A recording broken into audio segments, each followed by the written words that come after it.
जो आज आपने देखा होगा कि मानसून की पहली बरसात हुई है,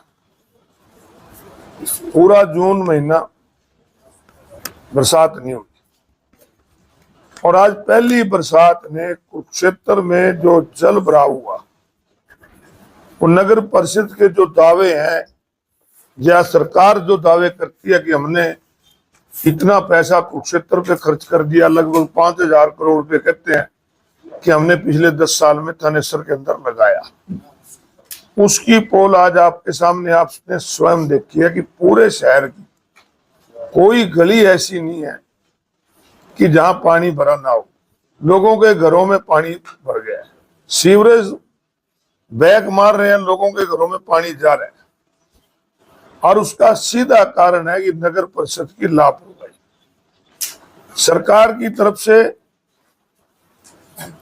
जब भी बरसात का मौसम शुरू होता है, हमेशा मुख्यमंत्री की अध्यक्षता में फ्लड कंट्रोल बोर्ड की मीटिंग होती है।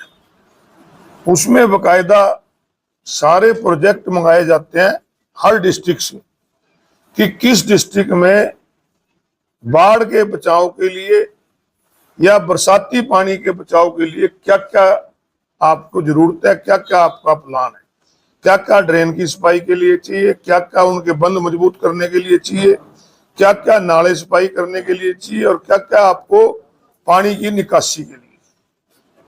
परंतु मुझे लगता है कि नगर परिषद थानेसर द्वारा या तो कोई प्रपोजल नहीं भेजी गई और अगर प्रपोजल भेजी गई तो फिर वो धरातल पे नजर नहीं आ रही। पिछले साल जब बरसात हुई थी तो उससे पहले मैंने ग्रीवेंसेस की मीटिंग में उठाया था कि कुरुक्षेत्र के नालों के जो पुराने शहर हैं 11-11 साल हो गए उसकी सफाई नहीं हुई, जिसकी वजह से बाजार में लोगों की दुकानों में पानी भर जाता है। इन्होंने उनका टेंडर दे दिया, सारे शहर के नाले जो यहाँ आपके रोटरी चौक से लेके मोती चौक तक सारा खोद दिया, उनके अंदर पाइप पा दिया, आज तक भी स्लैब नहीं पड़ी। 11 महीने हो गए उनके स्लैब पड़ी, तो फिर अगर स्लैब नहीं पड़ेगी पानी तो लोगों की दुकानों में जाएगा जाएगा। इसी प्रकार से हर एरिया में जो इन्होंने काम कराया, अभी लगभग 1 महीना पहले गुरु नानक स्कूल वाली गली और आपके सुभाष गली के पीछे इन्होंने 2 पानी निकालने के पंप लगवाए, पाइप लगाए, इसमें ट्यूबवेल लगाए, वो सारे चौक हो गए। अब पहली बरसात में आज बंद पड़े हैं, सारा प्रशासन उसको खोलने पे लगा हुआ है। तो मेरा कहने का मतलब है कि ये जो इतना भ्रष्टाचार नालों की सफाई के मामलों में हो रहा है, इसमें दोषी कौन है, इसकी बात होनी चाहिए। और मैं आपको बताता हूं कि जब पिछले विधानसभा में यहां से एमएलए सुभाष सूदा जी थे, उन्होंने एक प्रश्न लगाया था विधानसभा में कि सेक्टर 7 और 13 की पाइपलाइनें पुरानी हो चुकी और वहां लोगों के घरों में पानी बढ़ जाता है, उसको ठीक कराया जाए। ये 2023 की बात है। और मैं जब एमएलए बना तो मैं आश्वासन कमेटी का मेंबर बन गया, जहां सरकार जो आश्वासन देती है उस पर चर्चा होती है। तो वो पैरा मेरे सामने आया तो मुझे देख के हैरानी हुई उसमें कि 2 साल पहले वो काम एक ठेकेदार को अलॉट हुआ और 2 साल में अब जो इनका जवाब आया है, हालांकि वो मैं वो जवाब उससे भी संतुष्ट नहीं हूं। इन्होंने ये कहा है कि उसमें हमने 62% काम कंप्लीट कर दिया। आप सभी लोग स्वयं जाके देख लेना, सेक्टर 13 में अभी तक काम भी नहीं शुरू हुआ, तो कैसे पानी निकलेगा भाई? ये काम ही नहीं शुरू हुआ। तो फिर मैंने उससे रिपोर्ट मांगी नगर परिषद से कि जिस सोसाइटी को ये दिया हुआ है उस सोसाइटी को आपने कितने काम दिए हुए हैं, तो आपको हैरानी होगी कि उसमें जो इनका रिप्लाई आया,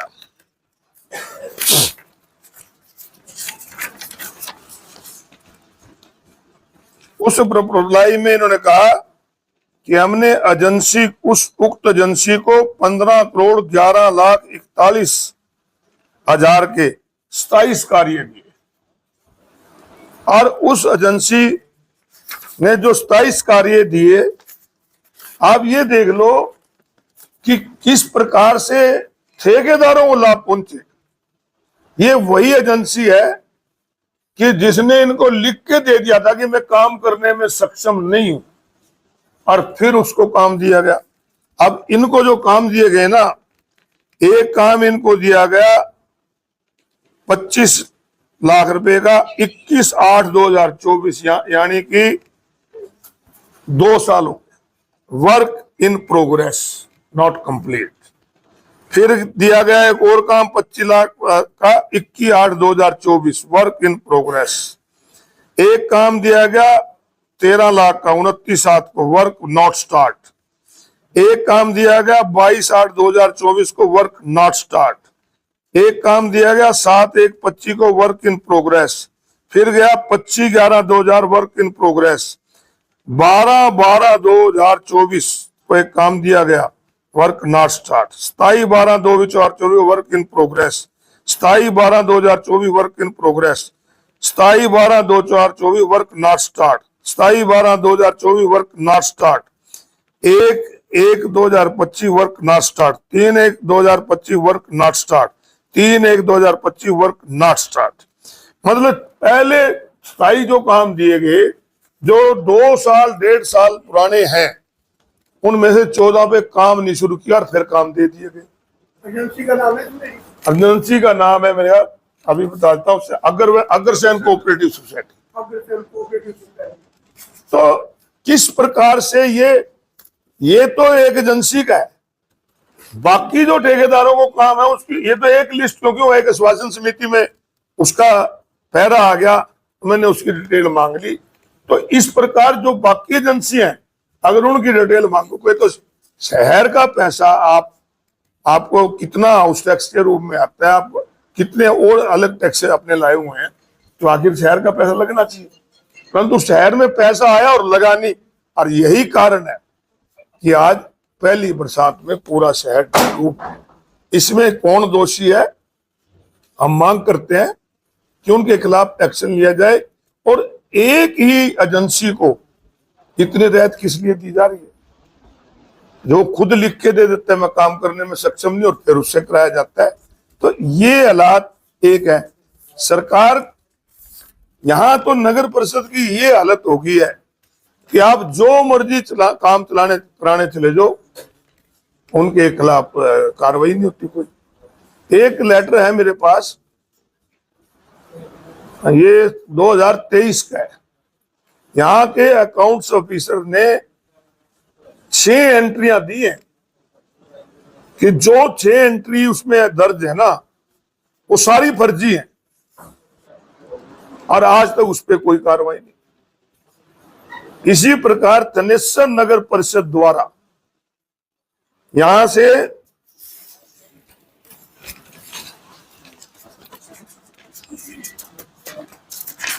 पूरे जिले की तो बताऊंगा, वह तनेसर की कल्ले की बताता हूं आपको मैं।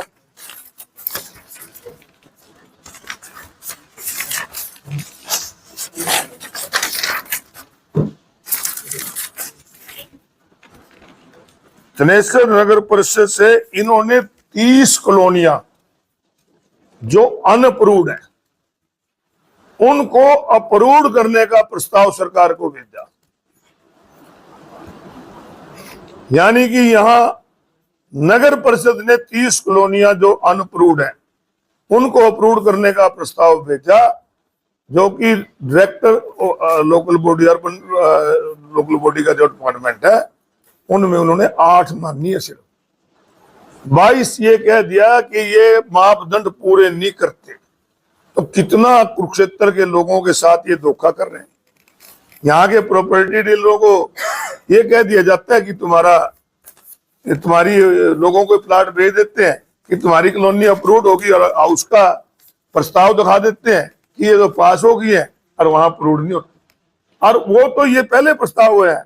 और आज के हालात तो कुरुक्षेत्र में ऐसे हैं जैसे ना तो टाउन प्लानिंग वाले हैं यहाँ कोई, ना कोई जिला प्रशासन है, ना नगर परिषद है।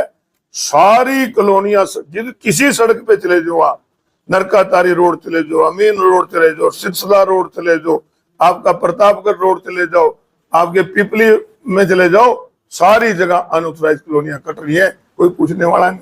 अनऑथराइज कॉलोनी में प्लाट काट देते हैं, गरीब आदमी लूटा जाता है और उसको ये प्रकार किया जाता है।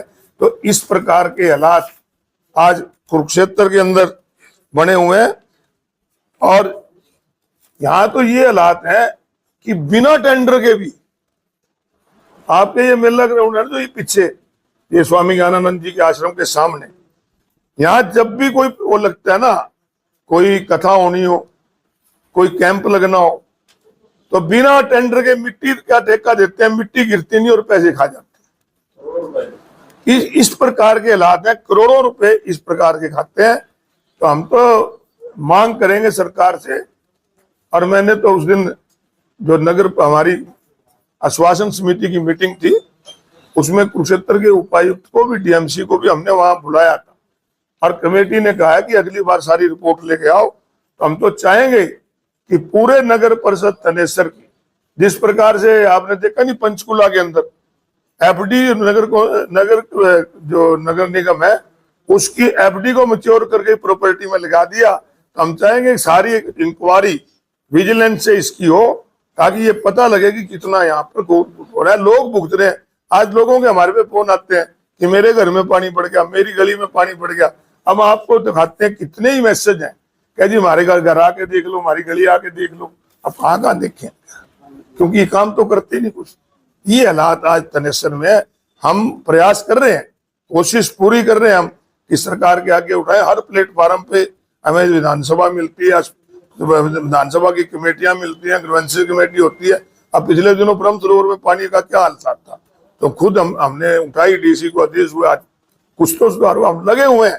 परंतु हालात ये इतने खराब हो चुके हैं कि उनको कोई नहीं। आज मैं एक और पढ़ रहा था, नवीन जिंदल जी धन्यवाद कर रहे हैं केंद्रीय मंत्री का कि आपने यहाँ पर थनेसर शहर को जो बस रेलवे ट्रैक है, थनेसर शहर का जो वो बनाया है। हाँ, ये दिशा की मीटिंग जब नवीन जिंदल जी लेने आए थे तो वह इसकी प्रोग्रेस की रिपोर्ट ली थी।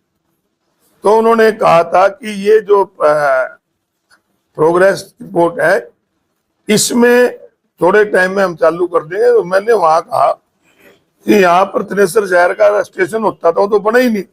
उन्होंने कहा कि इसको हम दूसरे चरण में लेंगे। तब तक तो इनको ये पता भी नहीं था कि यहाँ थनेसर में शहर में स्टेशन भी है कि नहीं है। ये जो आज क्रेडिट लेने का सारे बात करते हैं, परंतु फिर भी ये जो प्रधानमंत्री जी इसका उद्घाटन करने आ रहे हैं, अच्छी बात है, देर है दुरुस्त है। बहुत दिनों से देख रहे थे इंतजार, बहुत देर कर दी, सनम आते आते 2 साल से सुन रहे थे। पिछले चुनावों में तो गडकरी साहब से बाईपास भी मंजूर करा दिया था और मोदी जी से ये भी कह दिया था कि हम इसका करेंगे। चलो देर आए दुरुस्त है, हम इसका स्वागत करते हैं। बहुत अच्छी चीज जरूरत के मुताबिक थी, परंतु ये पूरे देश में हो रहा है।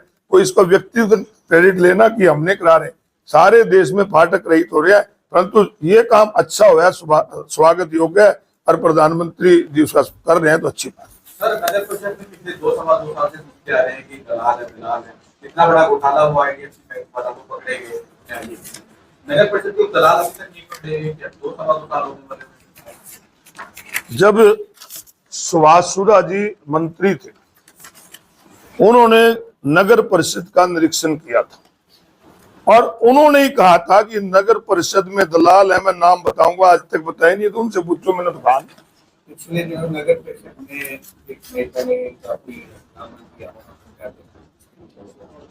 क्या योगेश्वर पार्षद प्रतिनिधियों को लेकर था, जब झगड़ा हुआ था कि विधानसभा में ऐसा भी होता कि पार्षद प्रतिनिधि बैठ नहीं सकते बैठक में, उसके बाद जो चेयरमैन प्रतिनिधि बैठक लेते। देखिए, ये बात बहुत बार आप लोगों से हो चुकी है। एक तरफ तो महिला की सशक्तिकरण की बात कर रहे हैं, और अभी महिला नारी वंदन के नाम से पार्लियामेंट के अंदर बिल भी लेके आए, जिसमें विधानसभा और लोकसभा में उनको आरक्षण देने की बात करते हैं। परंतु जो नगर परिषद, नगर पालिका और पंचायतों में महिलाओं को आरक्षण राजीव गांधी जी ने दिया था। जब मैं मीटिंग में गया था, मेरा कोई किसी से द्वेष नहीं था, कोई विरोध नहीं था। मैंने ईओ से यही पूछा था कि आपका एक डायरेक्टर का लेटर है और डीसी ने भी उस पर और आपने स्वयं लिखा है कि केवल प्रतिनिधि बैठेंगे, तो वहां जो आप सबने देखा। और उसके बाद ये मामला प्रिविलेज कमेटी में गया और प्रिविलेज कमेटी की जो विधानसभा में रिपोर्ट आई, उन्होंने चीफ सेक्रेटरी को डायरेक्शन दी कि कोई भी जनप्रतिनिधि चुना हुआ है केवल मीटिंगों में वही बैठेंगे। और इसको तो हमने कई बार उठाया है और उन्होंने भी उठाया, अच्छी बात है, नहीं बैठने चाहिए। अगर कोई अलाउ करता है तो विजिटर गैलरी बनाओ, जैसे विधानसभा के अंदर है, पार्लियामेंट के अंदर है, विजिटर गैलरी है, तो विजिटर गैलरी में भी उनके पास अलाउ करो।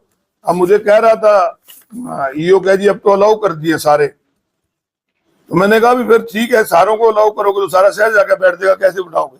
एमएलए को भी एक पास मिलता है केवल एक मेंबर को बिठाने का, क्योंकि इतनी जगह ही नहीं होती। तो मेरा ये मानना है कि अगर सरकार ये चाहती है कि लोग बैठे तो विजिटर गैलरी बननी चाहिए और जो चुने पार्षद हैं वो उनको पास इशू करो, किसी को करो, 1 करो 2 करो, ये तो सरकार तय करे या नगर परिषद तय करे जितनी उन पे स्पेस है।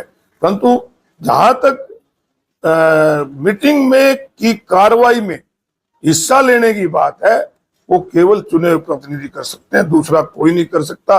और यहाँ तो हम देख रहे थे कि नगर परिषद के चेयरपर्सन का जो प्रतिनिधि है वो फाइलें मंगा के गया, ले फाइल ले आइयो। इस प्रकार से डेमोक्रेसी का मजाक है। जी, नगर परिषद में झगड़ा हुआ था, सबने देखा, पूरी दुनिया में सोशल मीडिया को वायरल हुआ। उस झगड़े का अंत क्या हुआ वो सबको नहीं पता, क्या हुआ, उसका फैसला क्या हुआ? फैसला तो नगर परिषद झगड़ा किया, तो क्या कोई सजा मिली, कोई माफीनामा? ये प्रिविलेज कमेटी में गया था और प्रिविलेज कमेटी ने जो रिपोर्ट दी है, बाकी तो प्रिविलेज कमेटी के मेंबर बना सकते हैं। जो विधानसभा में रिपोर्ट आई थी, उन्होंने ये कहा था कि उन्होंने इस चीज को रियलाइज कर लिया और लिखित में दिया। और अभी बासना नहर की जो पटरी है उसमें काफी बड़ी और लंबी दरारें आ चुकी हैं। हालांकि मरम्मत की थी लेकिन मरम्मत कहीं दिखी नहीं। मैंने आपसे पहले ये जिक्र किया कि बरसातों से पहले कंट्रोल बोर्ड की मीटिंग इसीलिए होती है कि नहरों के तट मजबूत किए जाए, बंदों के तट मजबूत किए जाए। परंतु मुझे लगता है कि केवल पैसा खाया जाता है और नहीं लगता, जो कि बहुत ही गलत बात है, क्योंकि अगर नहर टूटती है तो बहुत बड़ा नुकसान होता है। 2.5 करोड़ के लगभग टेंडर हुए नालों की सफाई के, अब तो जाके मुआयना करें कि ठीक हो रहे कि नहीं हो रहे, क्योंकि चर्चा है कि इस बार अशोक गोड़ा विधायक है और अशोक गोड़ा के डर से सही ढंग से नालों की सफाई हुई। लेकिन मैं आपको रक्षा वेग बताऊं कि पहली बार पिछले साल 11 साल के बाद पुराने शहर में नालों की सफाई हुई और अब की बार फिर पहले चरण में इन्होंने करा था रोटरी चौक से लेके मोती चौक तक। अभी पिछले दिनों नारियल फोड़ के आए थे मोती चौक से आगे तक। ये जब बरसात शुरू होती है तो उसको शुरू करते हैं। अब उसकी क्या हालात है वो आप जाके देखना। कल एडीसी भी मुआयना कर रहा था। मेरा वो एक ही मानना, आप सब साथी हैं, कि इसमें कम से कम शहर के मसले में और शहर की डेवलपमेंट के में और शहर की डेवलपमेंट बगैर पैसे के हो, जिसमें भ्रष्टाचार ना हो, इसके लिए काम होना चाहिए। परंतु यहाँ तो ऐसे हालात हैं कि नालों पे सफाई के नाम पे पैसे ले जाते हैं, सफाई होती नहीं। अब 1 साल से होनी शुरू हुई है, इससे पहले तो 11 साल उठा के देख लो, उसको कभी सफाई नहीं होती। और यहाँ मुझे पता नहीं हमारे भाई को क्या शौक है नारियल तोड़ने का। अभी एक आपको बड़ा उदाहरण देता हूँ। एक यहाँ पंचायत है आलमपुर, तो जब मैं एमएलए बना पहली बार, ये बात है अक्टूबर 2024 की, तो 1 करोड़ रुपए की वैगी ग्रांट की स्कीम मुझे मिली सरकार की, जो विधायक को मिलती है विकास कार्यों में। तो मैंने 10 लाख रुपए आलमपुर पंचायत की रोड चौपाट बनाने के लिए दिए। जो रोडे अटकाते रहे, करते रहे, आखिर में उसका टेंडर हो गया। टेंडर हो गए, नींव भी खुदाई दी और फिर काम रोक दिया। मैंने डीसी से काम आई क्यों काम रोक दिया? कहने लगे जी 2-3 दिन में शुरू हो जाएगा। फिर मेरे पे फोन आया वहां से, कह जी नारियल फोड़ना चाहता है, मैं 2 फोड़ लो, काम चालू कर दो, जद हो जाकर चलो। इन चीजों में क्या रखा है भाई साहब? आप पीने के पानी, मेरे को 2 करोड़ पहले आए थे, एक हुआ है, कहीं कहीं भी नहीं जाके मैं तो गया। क्या लोगों, ये हमारी ड्यूटी है, सरकार का पैसा मिलता है, लोगों की ड्यूटी है।